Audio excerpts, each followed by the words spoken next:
Hi there, Bill Deweese here from voice-over-training.org. And I've been a talent coach for a long time, and I've worked with hundreds of students along the way. And the biggest challenge in working with talent is the direction of getting them to be themselves, because most people, especially earlier on in their careers, in their performance careers, they're trying to be, and we all tried to be something that we perceived we were supposed to be.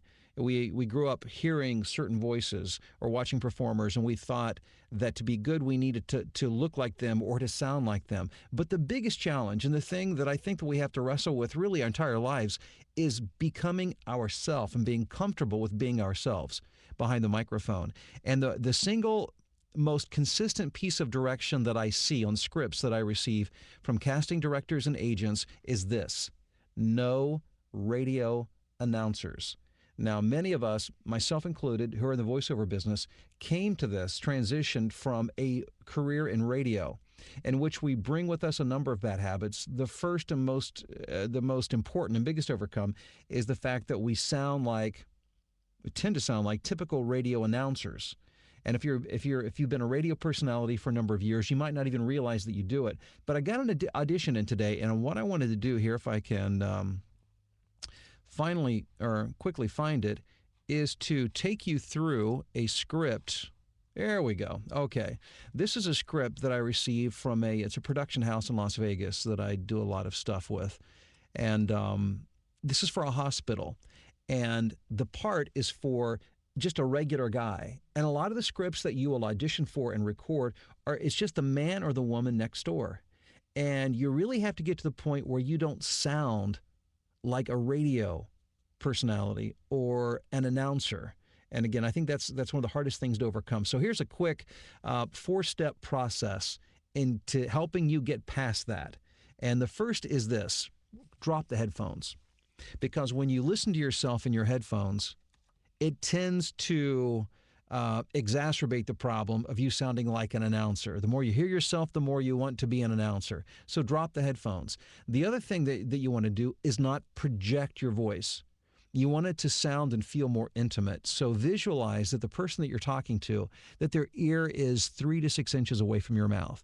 And the best way to do that is to cozy up to the microphone. So we're going to lose the headphones, we're going to drop the projection, and we're going to soften our voice to make it make it sound like the person we're talking to is in close proximity to us. The other thing is, and this is a big challenge, is using normal inflections. Think in your mind, how would a regular person, not an announcer, but how would just a regular guy or gal say this line?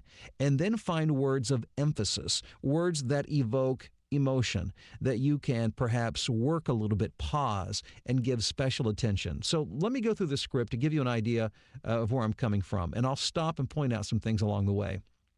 This is a person who suffered a stroke and was sent to a hospital, and this commercial is about the great care that they received from the hospital. So my headphones are off. I'm not going to announce. I'm not going to project. I'm getting close to the microphone. And here we go. Out of nowhere, I got this debilitating headache. So what I'm going to do, I'm up-talking a little bit at the beginning, which an announcer tends not to up-talk. Normal people, especially probably like in the 35 younger, tend to up-talk. Out of nowhere, I got this debilitating headache. A little emphasis on debilitating. Next line. I couldn't move. I couldn't see. It was like a lightning bolt of pain that completely shut down my entire body. I was having a brain aneurysm.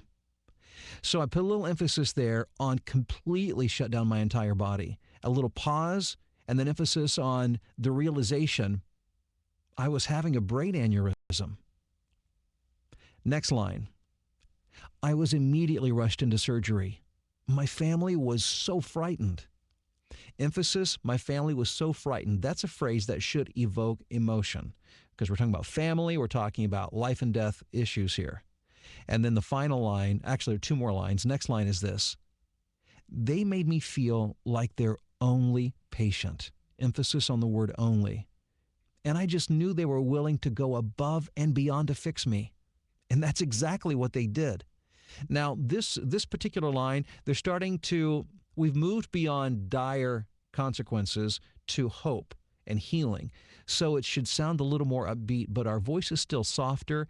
But we really want to emphasize those words like, they made me feel like their only patient. Because what we're trying to do is sell the benefits of this hospital. And I just knew they were willing to go above and beyond to fix me. Pause, and that's exactly what they did. Next line, final line, and this is the payoff, the money line. They saved my life. No doubt about it.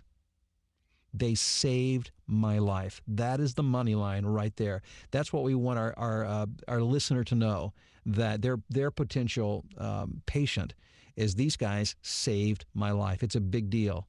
And I have no doubt about that. I am forever indebted and grateful to them. So I know it's tough to really teach this in a 3 to 5 minute setting, but hopefully this will help. Remember this, drop the headphones. Don't project. Work close to the mic. Make it sound intimate. Use normal inflections. As you go back and listen to your recording, think, would a normal person talk this way, or am I announcing? Find words and phrases of emotion, of emphasis. Slow down and work those phrases and those words. And you will be well on your way to doing great auditions and getting great jobs, because you will no longer sound like an announcer. You will sound like the real person that you are. Hey, all the best to you in your voiceover career. If you have questions, thoughts, comments, please feel free to drop me an email at voiceoverexpert@gmail.com. And until next time.